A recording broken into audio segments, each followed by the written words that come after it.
Taking a break in the hospital room while I'm having a calm time, my wife comes in. "So, you're out of surgery?" She handed me a filled-out divorce decree. "This is a warning to you. If you act like you're a big shot just because you're out of the hospital, you're getting a divorce. Well, I have responsibilities as a wife and mother too. If you behave yourself, I'll stay with you." I don't know why I fell in love with such a stupid woman. I can't believe I was with her while I was in the hospital. I'm clearly aware that I'm going to be ruined if I don't do something about it. Yes, that's right. Let's get a divorce. My wife is quiet for a moment, and her eyes go blank. My name is Masaya. I'm a 28-year-old office worker. I've been married to my wife for 2 years. We both loved kids. We wanted to have a child as soon as we got married. But we were not blessed with a child. We tried to have a baby at the right time and did fertility tests. We took fertility tests and made sure there was no problem, but it didn't work out. At first, she encouraged me to take it easy and be patient. That's what my wife encouraged me to do, but as time went by, her attitude changed. Every time her period comes, she gets depressed and sighs. We were still in our 20s and not actively seeking fertility treatment. We were hoping to conceive naturally, but we couldn't have children. Our marriage is naturally deteriorating. My wife, who used to be so family-oriented and kind, she started to say things to me that I didn't mean. "It's nice that you finish on time. I can stay at home at night and relax. My husband is working overtime to get home. I just have to wait for him to come home. You can't even have children because you're taking it so easy. I don't know what's going on." Why would she say such a thing? She said we'd share the housework when we got married. I do my share of the housework. We've already been tested for infertility. It's not the fault of either one of us. Our differences are growing. She's obliged to do things at night, and it's getting kind of clerical. We mostly just have sex to make babies. I don't feel any love in our life, but I still wanted to have a child. I thought that if I had a child, my wife might be kind to me again, because that's what I thought. One day I came home from work and I was having dinner. A picture of a pregnancy test was sent to my phone. I was so happy, I couldn't help it. I immediately sent a line to my wife to congratulate her. No reply from my wife. I guess she was busy with work. At night, my wife came home. "Welcome home! I saw your picture!" I said to her with a smile. "Oh, you saw it," she answered without changing her expression.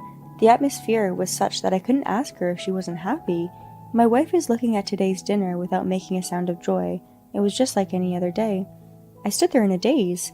My faint hope that she might become kinder to me. I've had my hope shattered. My wife is no longer willing to build a relationship with me as husband and wife, as family. I wondered if she didn't want to build such a deep relationship with me as a couple and as a family. A little while later, morning sickness finally hit her. She's sensitive to smells and has nausea. My wife is in an increasingly bad mood. She still went to work, but she was in no condition to do housework. She talked to me and decided to go back to her parents' house.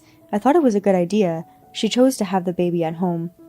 I sometimes take a paid day off to go with her to the hospital. I see the baby on the ultrasound. I'm so happy. I called my wife every day at night, and it wouldn't bother her. But when I called her, she sounded so bored, like she wasn't even there. I don't know why she's being so indifferent. I was almost crushed by loneliness, but I still had high hopes for my wife. From now on, her belly will grow, and she'll look like a pregnant woman. She might change her attitude as she realized she's going to be a mother. I couldn't maintain my feelings unless I thought so. I kept having unstable days. I couldn't talk to my parents about my wife's attitude. Before I knew it, I started to keep it all to myself. But despite my feelings, my wife didn't answer my phone calls. Days like that started. One Sunday afternoon, I got a line from my wife saying that she was about to be in the stable period. I hadn't heard from her in a while. I was getting dizzy and nauseous a lot at that time. I'm going to see a doctor. The doctor said I had a problem with my automatic nervous system. I called my wife and told her about my condition. I heard a man's voice on the other end of the phone. "Let's go shopping today." I couldn't believe my ears. Whose voice could it be? He sounded too young to be my father-in-law. My wife had no siblings of the opposite sex. That means he's not a relative of my wife's. Maybe she's cheating on him while she's pregnant? I say, "Give me a line when you know the date of the birth." She hung up the phone without saying a word. I'm at the end of my patience. She just kept treating me like this. I'm not feeling well, and on top of that, I'm getting allegations of infidelity. My wife's about to give birth, and I'm a mental and physical wreck. The doctor told me to take a leave of absence from work for a while. I'm going to call my boss and ask for some time off with the doctor's note. I call my parents in case they need to know, and suddenly my mother comes to visit me at home. She must have looked really bad. My mother told me to go for a short walk, so I went outside. The air and sun outside the window are nice, but I'm a little dizzy. I'm going out with my soon-to-be-born baby, but I have something I have to do first. I told my mom that my wife was going to be at her parents' house, and she was making meals for the next 2 days. My mom went back to her parents' house for the night.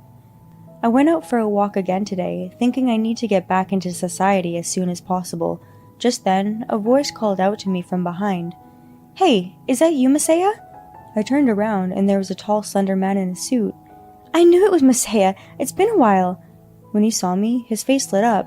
I don't remember knowing such a cool guy. This guy's voice, I feel like I've known him for a long time. I went through my memories and came up with an answer. "Is that your voice, Yuki?" The man nodded his head. It was Yuki, a classmate of mine. His name was Yuki Tashibana. We went to the same school from kindergarten to 9th grade. We grew up together and always went home together. But Yuki's father was transferred to another prefecture after high school. Back then, there were no social networking services like there are now. When you were physically far away from your family, you became estranged. In reality, I didn't have a chance to see Yuki very often. It's been about 12 years since we graduated from junior high school. At that time, I was a member of the baseball team and had a shaved head. Yuki liked that. He still had his dignity, but we've both grown up. He's so handsome that even the same sex can't help but admire him. I heard that Yuki had returned to his hometown. "How are you?" Yuki asked me, seeing the look on my face. I told him that I was on vacation due to a little trouble with my autonomic nervous system. Yuki was surprised. I see a shiny badge on Yuki's suit. He's married with a child and has become a lawyer. "What's wrong with your health?" I told him about my wife's affair. Yuki promised to help me as much as he could. In a normal family, I would be at the peak of happiness, but I'm at rock bottom right now. I must have looked very unhappy again. Yuki is kind and always has been. He always knew how I felt, how I tend to hold everything in. I guess I really wanted someone to listen to me too. I went to a coffee shop with Yuki. I tell him everything I've ever done. I got choked up with tears many times during the story, and I was really overwhelmed. And when I finished, he said in a quiet voice, "You better look into your wife. I know someone who can help you. If you want, I can take care of it, and I'll get the evidence for you." I decided to leave everything to Yuki. After that, I got solid evidence that my wife was having an affair. Yuki's acquaintance's company works very fast. I can't stop nausea when I see the mountain of photos. I'm going to start recording my wife's comments. Yuki tells me that he's going to record what my wife says. Yuki's appearance encouraged me to get back to work. I had no idea that Yuki had become a lawyer. I'm glad I'm here, even if it's just a coincidence. But I wonder if my wife will change her mind after the birth of our child. After a while, I meet Yuki again. "I guess you know the truth, but congratulations on getting back to work." He said so, and I said thank you. I was thinking about whether or not to divorce her in the future. When Yuki started asking me about the child I was carrying, I want to believe it's my child, but I can't think about it now. I can't think about my wife anymore. I left Yuki that day and went home. I tried to call my wife once for the first time in a while, but she didn't pick up the phone. I won't tell my wife about this for a while. When she didn't answer, I called my mother-in-law. "Hi, Masaya-san." "Hello, how is Mayo?" "Thanks to you, she's fine. She's out for a walk with her friend." "I see. I hope she is well. I'll see you later." I only heard that she was fine and hung up the phone. At that moment, I felt a sharp pain in my stomach. I couldn't stop sweating. I called an ambulance by myself. The diagnosis was appendicitis. I called my wife to see if she could help me. My wife is about to go into labor. Still, she won't answer the phone. I had no choice but to call my mother-in-law again. My mother-in-law answered the phone and I told her what happened. She said she would tell my daughter and hung up the phone. I asked my mother to arrange for my hospitalization. My mother rushed to the hospital and got me everything I needed. I called Yuki, too, just in case. The surgery was done urgently, and I was finally able to take a breather in the hospital room. Then my wife came to visit me. But what she presented to me was the divorce papers. "If you're too bossy when I get home, I'm divorcing you." Which one of us was the bossy one? I don't know what that means. She was in the last month of pregnancy, and her belly was getting bigger. I kept quiet for a while. My body doesn't seem to be able to move that much yet. Is she better off living at home, or is she better off with someone she's cheating on me with? She wasn't interested in me at all anymore, and after all the divorce papers, I said something about divorce. "Yeah, let's get a divorce. But I'm going to hold on to the divorce papers for a while. She just handed me the divorce papers and left right away. I still have some things I want to look into. My surgery went well, and I'll be out of the hospital in a week. I'll be off work for another week. She's still pregnant. I can't even tell my parents that I'm divorcing her now. I've been having a calm time for a while. I kept the divorce papers. Yuki suddenly came to my house. Sorry, I couldn't get to the hospital. Oh, it's okay. I feel better now. I'll do the DNA test after the baby is born. I showed Yuki the completed divorce papers for my wife. Yuki was surprised that I showed her the divorce papers while her husband was in the hospital. The man with whom she was having an affair with was 10 years older than her. I had lost all feelings for my wife. I told Yuki that if the child was mine, I couldn't give it to her. I told Yuki that. I never thought this would happen. We had been happily married for 2 years, hoping for 2 children. What on earth was that all about? Yuki will give proper sanction to my wife and her lover. He told me that I had to do it. I have to get alimony and child support if it's my child. He suggests that it's important if we're getting divorced, that I get alimony from her lover as well. That's what we decided. Yuki said he'll make the documents for me. I leave it to Yuki. I'm going to divorce her when she gives birth. I'll go to the hospital and turn in the divorce papers, with the pictures as proof. I haven't heard from her about her due date, but it's almost time for her to give birth. I may not hear from them, so I called my mother-in-law and asked her to call me. I can't get in touch with her. I'm sorry, but please call me when the baby is born. I understand. That's what happened, and I signed the divorce papers. Next day, after work, I went to my parents' house. I showed my parents the photo evidence and tell them about the divorce. My parents were surprised. What about the kids? And my mother looks worried.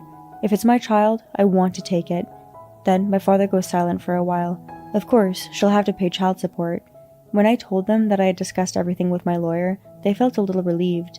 The conversation was over, and my parents were going to be the guarantors for the divorce papers. My father was very angry about the picture. My mother was just so surprised that she lost her voice. A week later, a phone call from my mother-in-law. We just had a baby. It's a healthy baby girl. Okay.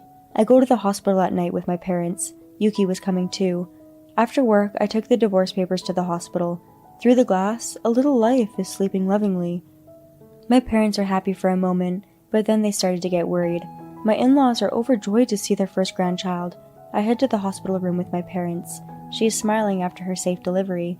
I held out a piece of paper to her saying, "Here's the paper you wanted." My wife's eyes lit up at the sight of the divorce papers. Her in-laws were surprised. Then I started to lay out the photos of the evidence. Then I told them I wanted a DNA test on the child. My in-laws are pissed at my wife, and they want the truth. They're going to do the DNA test right away. I'll get this paper out today before we wait for the results. Wait, do I have to get the birth certificate too? That depends on the results, doesn't it? So I introduce Yuki to my in-laws and leave it to them to decide what to do. Wife and parents-in-law, receiving the paperwork from Yuki. They looked pale. After handing over all the documents, we left the hospital. I went to the city office and filed the divorce papers. I didn't expect this to happen on the day the baby was born, but I'm a stubborn man. But I'll never forgive my wife for cheating on me, and I'll never forgive her lover. Then I get a call from the hospital. My daughter was my child. I burst into tears. I thought I was alone, but now I have a child. My parents and I talked about it, and we decided to take her in. I moved out of the apartment I was living in and moved in with my parents. I canceled the apartment. The day my child was discharged from the hospital, I went to my ex-wife and told her I was taking my daughter home with me. My ex-in-laws were crying because they had to say goodbye to their first granddaughter. I was heartbroken, but it was my ex-wife who was to blame. I don't give a shit about my ex-wife. It was my ex-wife who initiated the divorce. She was crying like a crazy person. She deserved it. Ex-wife, in-laws, and I go to the city office. We got the birth certificate, and me and my daughter were adopted. It's hard to separate a newborn daughter from her mother, that's for sure. My 50-year-old mother will watch her daughter. I apply for daycare, and she'll pick up and drop off my daughter. A week later, my ex-wife and her partner have paid me my alimony. Ex-wife is in grief now. My ex-parents-in-law are blaming my ex-wife for their sorrow of not having a grandchild. Ex-wife is going back to work after maternity leave. Yuki seems to have put a photo of the cheating partner in the partner's mailbox. So the cheating partner divorced her, and she got alimony to me and alimony to her ex-wife. My ex-wife is paying alimony and child support to my ex-wife. My ex-wife has become the talk of the neighborhood because she doesn't have kids. She moved in with her in-laws to be closer to work because she couldn't afford to live there. My ex-wife had no money, so she borrowed money from her father and sent it to me. She's not only working at the office, but also working part-time at night and has to pay alimony and child support to me every month. Yuki said she was getting very old. From my point of view, that's a bummer. On the other hand, I'm feeling better and my work is going well. I look forward to seeing my daughter's face every day after work. My mother and father both seem to love their grandchildren. Now, I'm living happily at home with my family of 4. I'm going to live my life for my daughter. I'm glad that you are happy now. I hope you have a lot of support from the people around you. Good luck with your work and parenting. Thank you for watching until the end. How did you like today's story? Please subscribe to our channel if you like. See you in the next episode.